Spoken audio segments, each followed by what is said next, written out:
कल जैसा मैंने पहले कहा, निर्मला जी ने जो बजट पेश किया है, बाय एंड लार्ज हम देखें, पॉलिटिकल एंगल अगर हम छोड़ दें तो जो आर्थिक विषय के लोग हैं, समाज जीवन के लोग हैं, अखबारों में भी देखेंगे, कल टीवी चैनलों की डिबेट में देखेंगे, बजट का बहुत स्वागत हुआ है, बहुत सराहना हुई है। और आपने भी देखा होगा कि इस बजट में देश को आधुनिकता की तरफ ले जाने की दिशा में कई महत्वपूर्ण कदम है। साथियों, जब हम आज के बजट की चर्चा करेंगे तो सापेक्ष भी होती है, कुछ तो पुरानी बातों की तुलना करेंगे तब पता चलता है। बीते 7 वर्षों में जो निर्णय लिए गए, जो नीतियां बनी,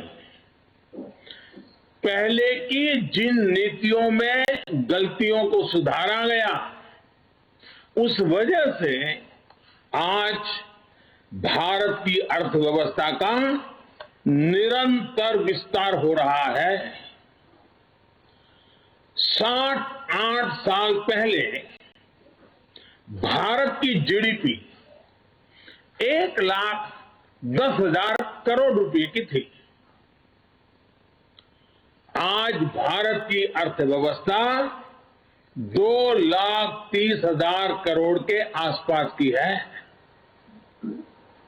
वर्ष 2013-14 में भारत का एक्सपोर्ट 2,85,000 करोड़ रुपए होता था।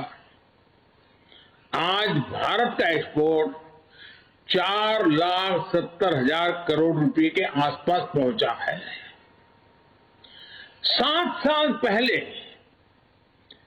करीब $275 बिलियन का विदेशी मुद्रा रिजर्व हमारे देश के पास था। आज देश का विदेशी मुद्रा रिजर्व $630 बिलियन को पार कर गया है। वर्ष 2013 में देश में $36 बिलियन का विदेशी निवेश एफडीआई था। पिछले साल ये $80 बिलियन को पार कर चुका है।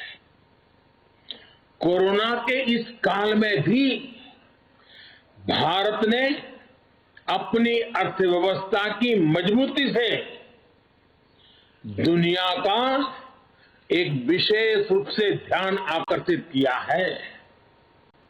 आज भारत दुनिया के उन देशों में है जहां के इकोनॉमिक इंडिकेटर्स में बहुत तेजी से सुधार आ रहा है और फंडामेंटल्स मजबूत है। इस साल का बजट इसे और गति देने वाला है। साथियों, जब गरीब को मूलभूत सुविधाएं मिलती हैं तो वो अपनी ऊर्जा, अपने विकास, देश के विकास में लगाते हैं।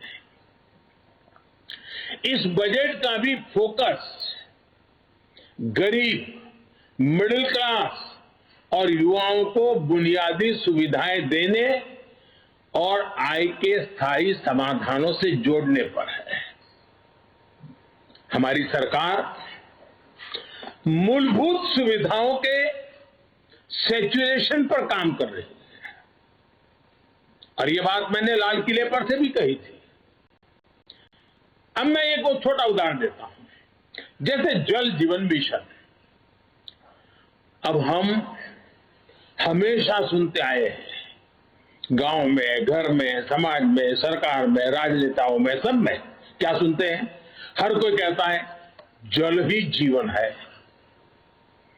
सुनना तो बहुत अच्छा लगता है, लेकिन ये भी सच्चाई है, पानी की दिक्कत, पानी की कमी, गरीब के जीवन की महिलाओं के जीवन की सबसे बड़ी चुनौतियों में से एक है और आजादी के 75 साल के बाद भी है। किसान को भी, छोटे किसान को खासकर, पानी के बिना बहुत दिक्कतें हैं।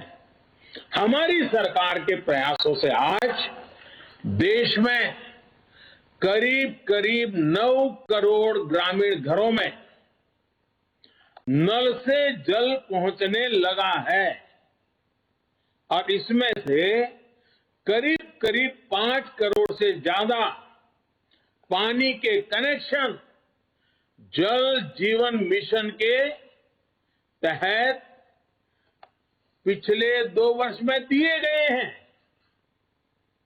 अब बजट में घोषणा की गई है कि इस साल करीब 4 करोड़ ग्रामीण घरों को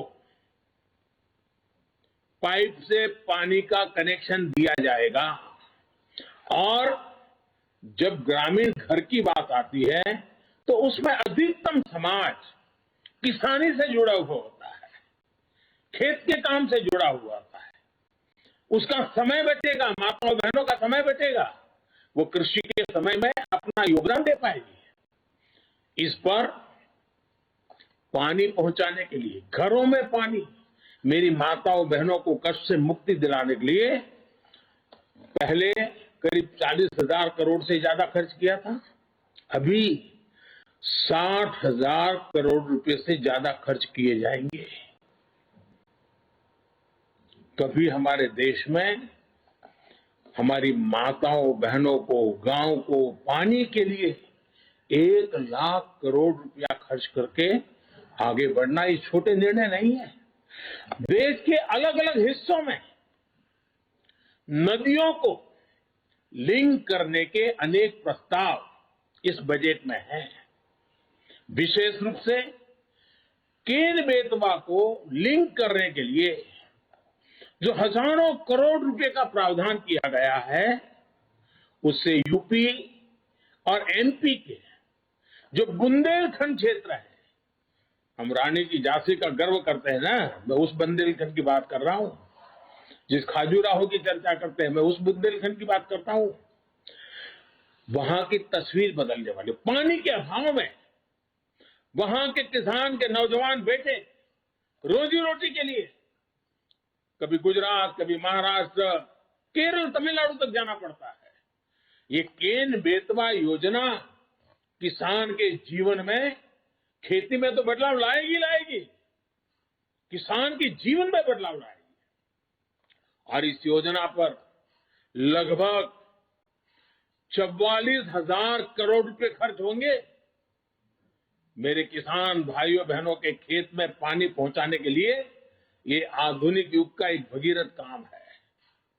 अब बुंदेलखंड के खेतों में और हरियाली आएगी। जवान बेटों को शहर में झुग्गी झोपड़ी में रहकर के मजदूरी में जिंदगी गुजारनी पड़ती है, वो खुले आसमान के नीचे अपने माँ बाप के साथ रह करके एक नई जिंदगी का प्रकरण लिखना शुरू कर सकते हैं। घरों में पर्याप्त पानी आए, खेत में पानी आए,